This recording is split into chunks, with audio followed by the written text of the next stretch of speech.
හරි ළමයි දැන් ඉන්නේ 10 හතරේ ව්‍යාපාර අධ්‍යයන ගිණුම් කරන්නේ අච්චු පොතේ පස්වෙනි පාඩමේ ගිණුම් කරන්නේ සමීකරණ. මේ පාඩමේදී අපි බලන්නේ ඉස්සෙල්ලා අපි ගන්න ගිණුම් කරන හැඳින්වීම. ඒකදී අපි හොයාගත්තාම තියෙනවා කියලා ආයතනයකට වත්කම්, වගකීම්, හිමිකම්, ආදායම් සහ වියදම්. අන්න ඒවා ටික ගැන තමයි මේ පාඩමේ ඉස්සරහට යන්නේ.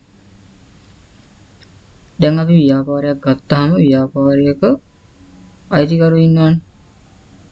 ඒ වගේම ව්‍යාපාරයක් තියෙනවා. ගිණුම් කරන්නේදී අපි සලකන්නේ ව්‍යාපාරය වෙනම පුද්ගලයෙක් විදියට, ඒ වගේම අයිතිකරු කියන්නේ තව එක්කෙනෙක්.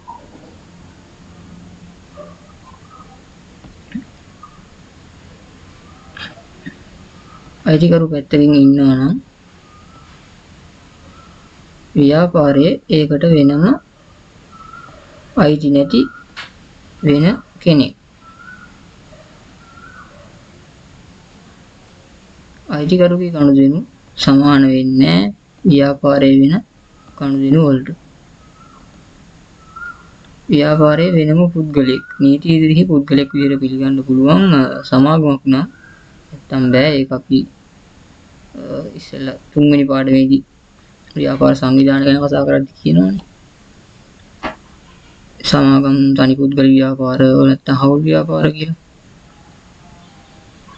කොහොම වුණත් ගිණුම් කරන්නේදී ව්‍යාපාරයේ වෙන ගනුදෙනුයි අයිතිකරුගේ ගනුදෙනුයි අපි සමානයි කියලා එකක් කියලා ගන්නෑ. දෙක සමාන වෙන්නේ නැහැ කොහොමදවත්. දෙක වෙන් වෙලා තියෙන්නේ. ඒක නිසායි අපි ගිණුම් කරන්නේ තියන්නේ. ඒක නිසාමයි අපිට ගැණිලි කියලා જાතියක් හම්බෙන්නේ. අයිතිකරුගේ ප්‍රාග්ධනයේ ඉදවීම කියලා වෙනම තියෙන්නේ. ඒක නිසාමයි අපි ආයතනික වත්කම්, වගකීම්, හිමිකම් කියලා කොටස් දෙන්නේ. හරි. ඉතින් අයිතිකරුගෙන් වෙනස් වෙන හින්දාම තමයි මේ ගිණුම් කරන්නේ වෙන් කළ දක්වන්න සලකලා ගන්න.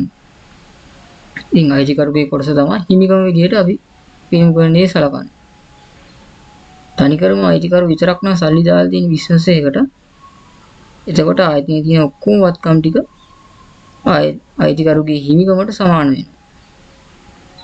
අපි හිතමු ඔයාලට තියෙනවා බේකරිය. ඔයා තමයි බේකරිය අයිතිකාරයා. ඔයාගේ ගොඩනැගිල්ලක දාලා තියෙන්නේ. ඔයාමයි ගොඩනැගිල්ලේ මේ අයිතිකරු වෙන්නේ. ඔක්කොම ඔයාගේ. ඊට පස්සේ වාහන තියෙනවා. වාහනේ අපි ජූම්පන් යන ත්‍රිවිල් එකක් තියෙනවා කියලා ඒකත් ඔයාගේ. ඒක එලවන්නෙත් ඔයා නම්. එලවන්න වෙන කෙනෙක් මත් ගැටලුවක් නැහැ. ඒ වාහනේ තියෙනවා, ගොඩනැගිලි තියෙනවා. ඊට පස්සේ ඔයාමයි සල්ලි දාලා තියෙන්නේ. ඔයාමයි ඒවා තෝගේ මෙලදී ගැනීමට ඒ මුදල් අරගෙන තියෙන. කියන්නේ පිටි මෙලදී ගන්න ඕන බේකරියක් කරද්දී. ඒකට ඒකට සල්ලි දාලා තිනෙත් ඔයාමයි.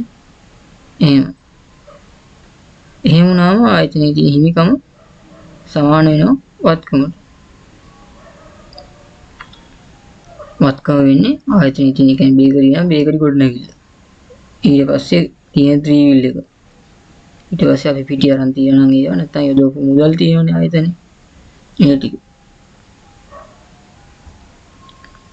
අපි දැන් මේ නිදසුන් බලමුකෝ. නිදසුනේ තියෙනවා අමල් රුපියල් ලක්ෂ 5ක් යොදා ව්‍යාපාරයක් ආරම්භ කරනවා.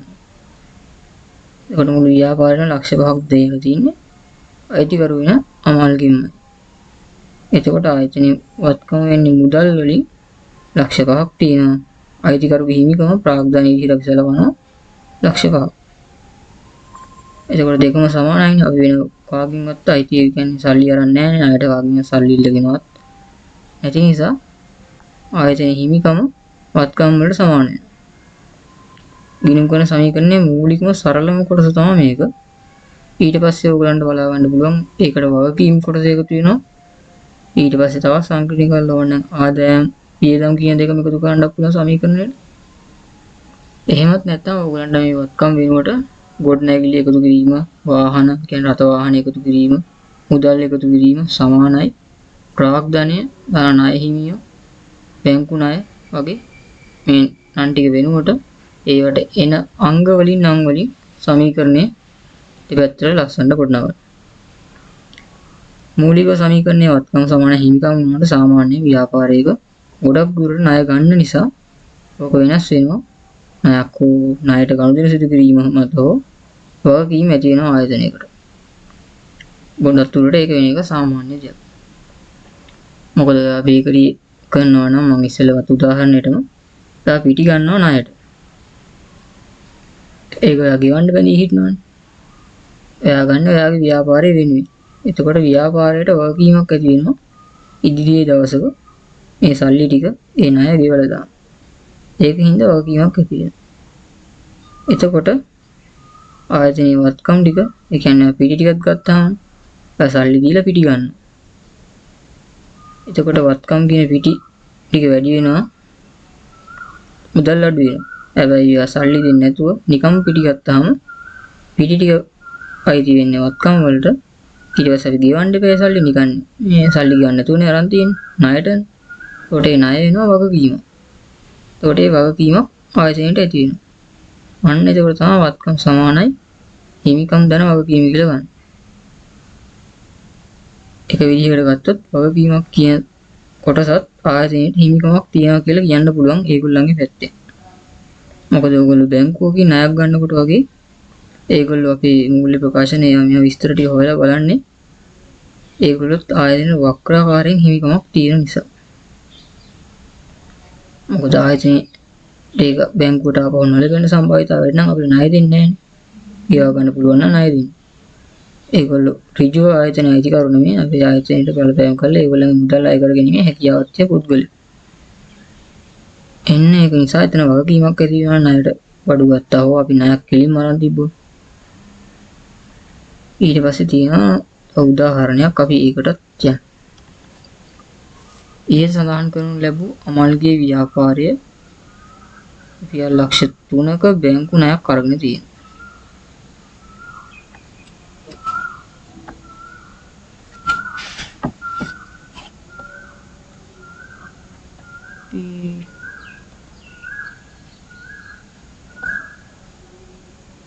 ලක්ෂ 3ක බැංකු ණයක් අරගෙන තියෙනවා. ඊට පස්සේ වත්කම් වැඩි වෙනවා. ලක්ෂ 3ක ණයක් ගන්නවා. ඒ කියන්නේ ඔයාලට රුපියල් ලක්ෂ 3ක සල්ලි හම්බෙනවා. ඒ වගේම ඔයා බැංකුවට ඉදිරි දවසක ගෙවන්න ඕන කියලා වගකීමක් ඇති වෙනවා ලක්ෂ 3ක. ඒකට ඉස්සෙල්ලා ව්‍යාපාරයේ තිබ්බනේ ලක්ෂ 5ක් අමල් සල්ලි දාලා තිබ්බ. දැන් මොකද උනේ? අමල් ව්‍යාපාරයෙන් මේ ලක්ෂ 3ක ණයක් ගත්තා.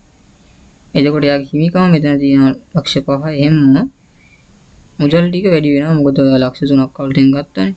මුදල් කියනවත්කම ලක්ෂ 3කින් වැඩි වෙනවා. ඊට පස්සේ බැංකු ණය කියලා වගකීමක් ඇති වෙනවා.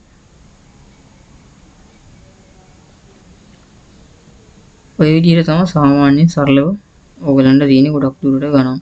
10 වසරේදී පොඩි පොඩි කෑලි එකතු වෙනවා ඔකට. ඒකත් අර මම ඉස්සෙල්ලා කිව්වා වගේ වත්කම් කියන නව වෙනුවට අර ගොඩ නැගිලි වාහන මුදල් වගේ දේවල් එකතු වෙනවා. ඊට පස්සේ සමාන කියන එක එහෙමම තිබෙනවා. හිමිකම කියන ප්‍රාග්ධනයේ තියෙන. ඊට පස්සේ වගකීම් කියන එකට අපිට බැංකු ණය හිමිය වගේ කොටස් එකතු වෙලා මේ සමීකරණය ලස්සනට ගොඩනගා ගන්න පුළුවන්.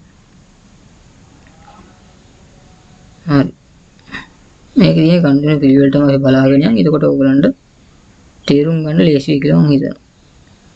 මේකේ තියෙනවා අයිතිකරු ලක්ෂ 8ක ප්‍රාග්ධනයක් යොදනවා. අයිතිකරු ව්‍යාපාරය දෙකක්. ඒකට ව්‍යාපාරයට අයිතිකරු තියෙන හිමිකම ලක්ෂ 8කින් වැඩි වෙනවා. ඔල්ටෙන් සල්ලි දාපු ගමන්. ඒ වගේම ආයතනයේ වත්කම විදිහට මුදල් දෙනවා. මුදල් ලක්ෂ 8ක් වෙනවා. ඒකට වත්කම වැඩි වෙනවා ලක්ෂ 8කින්. ණයක් ගත්තේවත් මුකුත් කිසිම වගකීමක් ඇති වුණේ නැහැ. ඒකට කිසිම බලපෑමක් නැහැ. ඊට පස්සේ දෙවන ගණනුව තියෙනවා. රුපියල් ලක්ෂයක් වටනා ලීබඩු මිලදී ගන්න. ඒකෙදි මොකද වෙන්නේ කියලා බලන්න. ලීබඩු මිලදී ගැනීම කියන්නේ සල්ලි දීලා ලීබඩු ගන්න. සල්ලි කියන්නේ මුදල්. එතකොට ඉස්සෙල්ලා තිබුණේ ලක්ෂ 8ක් තිබ්බ මුදල්. ලක්ෂ 8ක් ප්‍රාග්ධනයේ තිබ්බා වගේ මුකුත් තිබුණේ නැහැ. ඊට පස්සේ අලුතෙන් අපි ගන්නවා ලීබඩු. ඒකට එන්නේ මුදල් අඩු වෙනවා. අපි සල්ලි දීලා ගන්න. මුදල් ලක්ෂයක් අඩු වෙලා ඒ වෙනකොට ලීබඩු කියලා වත්කමක් අලුතෙන් ඇති වෙනවා. ඔයගොල්ලෝ කෝකරක් මතක තියාගන්න හැම වෙලෙම ගිණුම් කරන්නේ සමීකරණය කිව්වොත් මෙන්න මේක තමයි ලියන්න ඕනේ. මේ යට තියෙන එක නෙමෙයි. ගිණුම් කරන්නේ සමීකරණය කියන්නේ මේක. සමහර විට ගණන් වල මෙන්න මේ වගේ සමීකරණයක් ලියලා දීලා තියෙයි. මෙන්න මේකට ගනුදෙනු බලපාන හැටි දාන්න කියලා මේ වගේ සමීකරණයක් හදලා ඒක ඉස්සරහදීම ගණන් තියෙනවා. ඒ වෙද්දි මම ඒක කරන්න හැටි කියලා. හරි. දැන් මෙතන ලක්ෂයක් එකතු වුණානේ. ලක්ෂයක් අඩු වුණානේ. ලක්ෂයක් අඩු වුණා මුදල් ලක්ෂ 7 වෙලා ලීබඩු කියන ලක්ෂය එකතු වෙනවා. කොහොමද දැන් මේ දෙක එකතු ලක්ෂ 8යි. එතකොට මේ පැත්තට සමානයි. හැම වෙලෙම සමාන ලකුණු දෙපැත්තේ තියෙන ටික සමාන වෙන්න අවශ්‍යම තමයි. ඊට පස්සේ තුන්වෙනි ගනුදෙනු. ලක්ෂ 3ක බැංකු ණයක් අරන් තියෙනවා. ඒක බලපාන හැටි තමයි ඊළඟට තියෙන්නේ. බැංකු ණයක් ගත්තාම මොකද වෙන්නේ? ඔයා බැංකුවට ගෙවන්න ඕන කියලා බැඳීමක් ඇති වෙනවා වගකීමක්. ඒ වගේම ඔයාලට ලක්ෂ 3ක සල්ලි හම්බ වෙනවා. එතකොට ඔයාගේ සල්ලි මුදල් වැඩි වෙනවා. බැංකු ණය කියන වගකීමක් ඇති වෙනවා. වගකීම් පැත්ත. එතකොට මෙතනින් මුදල් වලට යනවා ලීබර් වලට කිසිම ගැටලුවක් නැහැ. ඒ වෙනසක් වෙන්නේ නැහැ. ප්‍රාග්ධනයටත් ගැලපීමක් නැහැ. මුදල් ලක්ෂ 3ක් වැඩි වුණා කියන්නේ මෙතන ලක්ෂ 7ක් තිබ්බ දැන් ලක්ෂ 10ක් තියෙන මුදල්. ලීබඩු එහෙමමයි ප්‍රාග්ධනයත් එහෙමමයි. බැංකු ණය ගත්තාම මෙතන ඉස්සෙල්ලා තිබුණ නැහැ කිසිම වගකීමක්. දැන් වටින් එකක් ඇති වෙලා ලක්ෂ 3ක බැංකු ණය වගකීමක් තියෙනවා.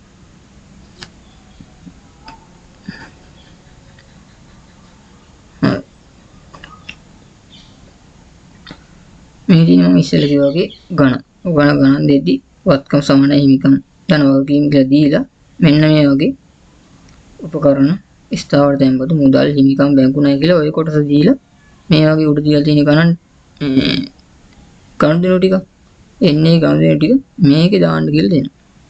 ඒවා තමයි සාමාන්‍යයෙන් 10 වසරේදී ළමයින්ට එන්නේ.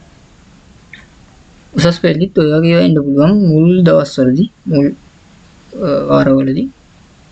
ඊට පස්සේ සමහර විට ඒ ගණන් සංකීර්ණ වෙන්න පුළුවන්. මට මේ සමීකරණය එතෙන්දී භාවිතා වෙනවා. ඒ වගේම උසස් පෙළ නොකලත් සමහර විට විවිධ ඩිප්ලෝමා හෝ වෙන ඔයගොල්ලෝ බාහිර කරන කෝස් වලත් ගිණුම් කරන්නේ සම්බන්ධ ගණන් තියෙන අවස්ථා තියෙනවා. මොකද ඔයගොල්ලෝ හෝටල් නැත්නම්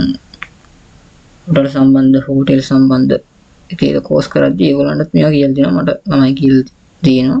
ඒ වගේ යටත් මේවා තියෙනවා. ඊට පස්සේ ඔයගොල්ලෝ කොමර්ස් නොකර හිටියත් මාකටිං වගේ කොටස් වලදීත් සමහර තැන්වලදී මේවා කියලා දෙනවා. සහ මේක ඔයගොල්ලන්ගේ ජීවිතයටත් වැදගත් වෙයි. ව්‍යාපාරික කොහොමද සල්ලි එන්නේ වෙද්දී ඔය ගණන් තියන්නේ සහ දැනගෙන ඉන්න එක ඔයගොල්ලන්ට ලේසි.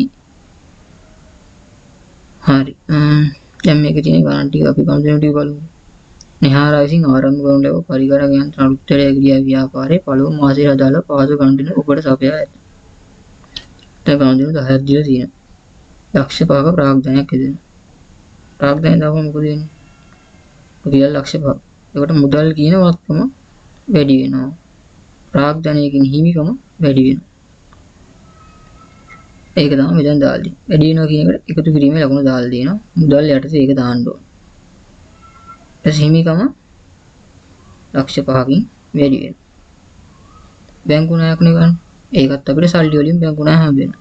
ලක්ෂ 2ක් අපේ මුදල් වැඩි වෙනවා. බැංකු ණය කියලා අලුතෙන් වගකීමක් ඇති වෙනවා. එතන මුදල් වලින් ලක්ෂ 2ක් වැඩි වෙලා බැංකු ණය ලක්ෂ 2ක් වැඩි වෙනවා. ඊට තුන්වෙනි ගණන් දෙනවා. රුපියල් ලක්ෂයක ස්ථාවර තැන්පතු ගිණුමක් ආයෝජනය කිරීම. තැන්පතු ගිණුමක ආයෝජනය කිරීම. ලක්ෂයක් ස්ථාවර තැන්පතු දාපුවාම ඔයාගාව තියෙන සල්ලි අඩු වෙලා ඊට පස්සේ ස්ථාවර තැන්පතු ගිණුමක් ඒ කියන්නේ අලුතෙන් අපි බැංකුවෙන් දාන්නේ. බැංකුවේ දාපුවම මේක ඔයාගාව සල්ලි වලින් නැහැ. බැංකුවේ තැන්පතුවක් විදිහට තියෙනවා. එතකොට ඒ ලක්ෂය වෙනම උත්කමක් විදිහට අපි දානවා ස්ථාවර තැන්පතු කියලා. එතකොට ස්ථාවර තැන්පතු කියන වත්කම අපිට වැඩි වෙනවා ලක්ෂයකින්. මුදල් කියන වත්කම අඩු වෙනවා ලක්ෂයකින්. ස්ථාවර තැන්පතු කියන්නේ මොකක්ද කියලා දන්නේ නැත්නම් කියන්නම්. ස්ථාවර තැන්පතු කියන්නේ අපි ගාව තියෙනෝනේ සල්ලි අපිට පුළුවන් බැංකුවේ දාන්න ඉදිරි කිරීමේ ගිණුම් වල හරි ස්ථාවර තැන්පතු වල නැත්නම් ජංගම ගිණුම් වල. ස්ථාවර තැන්පතු කියන්නේ අපිට කියන නිශ්චිත කාල පරිච්ඡේදයක් යනකම් ඒකට දාන සල්ලි ආපහු අපිට ගන්න බෑ. හැබැයි ඒකට අපිට වැඩි පොලියක් ගෙවනවා ඉදිරි කිරීමේ ගිණුමකට වඩා කියලා. ඉදිරි කිරීමේ ගිණුමකටදී සාමාන්‍යයෙන් වෙනස් වෙන පොලි අනුපාතයක් කරේ තමයි ඉදිරි කිරීමේ ගිණුමේ පොලිය දෙන්නේ. ඉදිරි කිරීමේ ගිණුමක් ඕන කෙනෙක්ට දාන්න පුළුවන්. ඔයගොල්ලෝ ඉස්කෝලේ කාලේ බැංකු පොත් ඇරලා ඉතින් ඒවා ඔක්කොම අරින්න ඉතිරි කිරීමේ ගිණුම් 18 සම්පූර්ණ වුණාට පස්සේ ඔයගොල්ලන්ට පුළුවන් ස්ථාවර තැන්පතු ගිණුමක් ආරම්භ කරන්න. ඒකට සල්ලි දාලා තිබුණා නිශ්චිත කාලයකදී මේ සමාන මේ සම්බන්ධ පොලියක් දෙනවා කියලා දෙනවා. මොකද ස්ථාවර තැන්පතුව දාපුවම පොලිය වැඩි ඉදිරි කිරීමේ ගිණුමක පොලිය අඩුයි.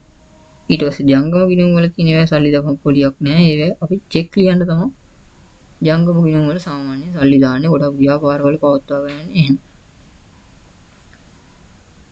හරි. අපි ඊට පස්සේ යමු 4 වෙනි ගනුදෙනුවට. පරිගණක අලුත් වැඩියෙන් රුපියල් 60000ක ආදායමක් ලැබී. එතකොට ව්‍යාපාරයට ආදායමක් ලැබෙනවා. ආදායමක් ලැබුණාම හිමිකම වැඩි වෙනවා. ඒ වගේම ලක්ෂය රුපියල් 60000ක සල්ලි හම්බ වෙනවා. එතකොට මුදලු 60000කින් වැඩි වෙනවා. ආදායමක් කියන්නේ ආයතනයේ හිමිකරුවන්ගේ අදාළ වෙන නිසා ඒක හිමිකමටම කෙලින්ම දාන්න පුළුවන් නැත්නම් සමාවෙන්න. හිමිකමටම දාන්න පුළුවන් නැත්නම් වෙනම පැත්තෙන් මෙතනින් ආදායම් කියලා ඒක දාන්නත් අවස්ථා තියෙනවා. මොනවත් ඕගොල්ලන් දැනට තියෙන විදිහට මෙතන දාන මුදල් වලින් 60000ක් වැඩි වෙලා හිමිකම 60000කින් වැඩි වෙනවා. මාසික කුලිය ලෙස 10000ක් ගන්නවා. 10000ක් ගෙවපුවාම රුපියල් 10000ක සල්ලි අඩු වෙනවා. ඒ වගේම මාසික කුලිය කියන්නේ වියදමක් නේ. වියදමක් නිසා හිමිකම අඩු වෙනවා. ආදායම් වලින් හිමිකම වැඩි වෙනවා. වියදම් වලින් හිමිකම අඩු වෙනවා. එතකොට ආදායම් සහ වියදම් අතර වෙනස තමයි ලාභය හෝ අලාභය කියලා කියන්නේ. ඒවා ටිකක් මතක තියාගන්න. හරි. දැන් වියදමක් නැති වුණේ ඒකින්ද 10000ක් අඩු වෙනවා සල්ලි වලින්. හිමිකමත් 10000කින් අඩු වෙනවා. ඊට පස්සේ තියෙනවා නිහාරා යාගේ පෞද්ගලික ප්‍රයෝජන සඳහා රුපියල් 20000ක් ව්‍යාපාරයෙන් අරන් තියෙනවා. හරි. එතකොට සල්ලි අඩු වෙනවා. පෞද්ගලික ප්‍රයෝජන ගත්තේ කොට ඒක වියදමක් නෙමෙයි. හැබැයි හිමිකම අඩු වෙනවා. ඒකට අපි කියනවා ගැනිලි කියලා. පෞද්ගලික ප්‍රයෝජන සඳහා අයිතිකරු මුදල් ව්‍යාපාරයෙන් ගන්නවා මුදල් හෝ වෙන ඕනෙම දෙයක් ව්‍යාපාරයෙන් ගන්නවා නම් ඒකට අපි කියන්නේ ගැනිලි කියලා. එතකොට මේ 20000ක් ගත්තාම හිමිකමත් 20000කින් අඩු වෙලා මුදලුත් 20000කින් අඩු වෙනවා.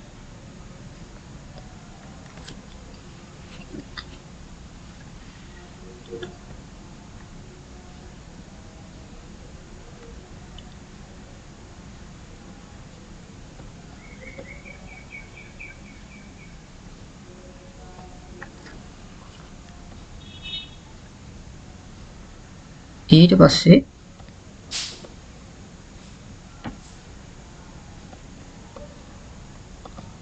ඒක 20000කින් දෙපැත්තම අඩු වෙනවා. ඊට පස්සේ තියෙනවා රුපියල් ලක්ෂයක් ගෙවලා උපකරණ මිලදී ගන්නවා කියලා. සල්ලි ගෙවලා නාන තියෙන්නේ. සල්ලි ගෙවපුවම සල්ලි අඩු වෙනවා. ඒ කියන්නේ මුදල් අඩු වෙනවා ලක්ෂයක්. උපකරණයක් කියන්නේ ආයතනයකට වත්කම. එතකොට අලුතෙන් උපකරණ කියලා වත්කමක් එනවා. ලක්ෂයක් අඩු වෙනවනේ සල්ලි. එතකොට මුදල් වලින් ලක්ෂයක් අඩු වෙනවා. මෙතන එකතු වීමක් වෙනවා. ඊට පස්සේ තියෙනවා රුපියල් 5000ක මාසික දුරකථන බිල ගෙවීම. රුපියල් 5000ක් ගෙවුවම රුපියල් 5000කින් යාගේ සල්ලි ව්‍යාපාරයෙන් අඩු වෙනවා. දුරකථන බිල කියන්නේ වියදමක්. වියදමක් කියන්නේ වියදමකින් හිමිකම අඩු වෙනවා. මේක නිසා මෙතනින් 5000ක් අඩු වෙනවා. ඊට පස්සේ කියනවා නිහාරා රුපියල් 5000ක අමතර ප්‍රාග්ධනයක් යෙදවීම කියලා. එතකොට මොකද වෙන්නේ? අමතර ප්‍රාග්ධනය යෙදවුවම ආයතනයේ හිමිකම නිහාරට ආයතන වෙනුවෙන් තියෙන හිමිකම වැඩි වෙනවා. ඒ වගේම රුපියල් 50000ක සල්ලි හම්බ වෙනවා. ඒ කියන්නේ මුදල්. මුදල් වැඩි වෙනවා. එතකොට මෙතන 50000 එකතු කිරීම මෙතනින් ප්‍රාග්ධනයටත් 50000ක් එකතු වෙනවා. ඊට පස්සේ 10 වෙනි ගණන රුපියල් 20000ක් බැංකු ණය පියවීම. රුපියල් 20000ක බැංකු ණය පියවනවා කියන්නේ ණය ආපහු ගෙවනවා කියන්නේ. ඉස්සෙල්ලා ලක්ෂ 2ක ණය ආරම්භ තිබ්බනේ මෙතන. ඒක නිසා 20000ක් ගෙවනවා. එතකොට ආපහු ගෙවුවාම මුදල් අඩු වෙනවා. අනිත් පැත්තේ මොකද වෙන්නේ? බැංකුවට ආපහු සල්ලි දීපුවාම ලක්ෂ 2කින් 20000ක් අඩු වෙනවා බැංකු ණය අපිට ගෙවන්න තියෙන වගකීම. මෙතන මුදල් වලින් 20000ක් අඩු වෙලා බැංකු ණයත් 20000කින් අඩු වෙනවා. ඊට පස්සේ අන්තිමට මේ ටික අපි ගලපලා එකතු කරලා අඩු කරලා ශේෂය ගන්න පුළුවන්. උපකරණ තියෙනවා. චරක් ස්ථාවර තැන්පතු මෙච්චරයි. මුදල් මෙච්චරක් තියෙනවා. හිමිකම මෙහෙමයි. බැංකු ණය මෙහෙම. ඔය විදිහට තමයි ගොඩක් වෙලාවට ඔයගොල්ලෝ සමීකරණේ ගණන් එන්නේ. ගණන් ටිකක් හදපුවාම ඔයගොල්ලන්ට තේරුම් ගන්න ලේසි වෙයි.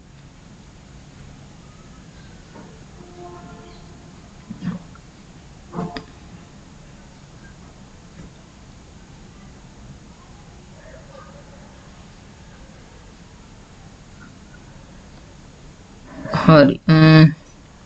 එහෙනම් ඊටු ටික මම තව වීඩියෝ එකකින් දාන්නම්. දැනට මේක මෙතනින් ඉවර කරන්න. හැමෝටම සුබ දවසක් වේවා.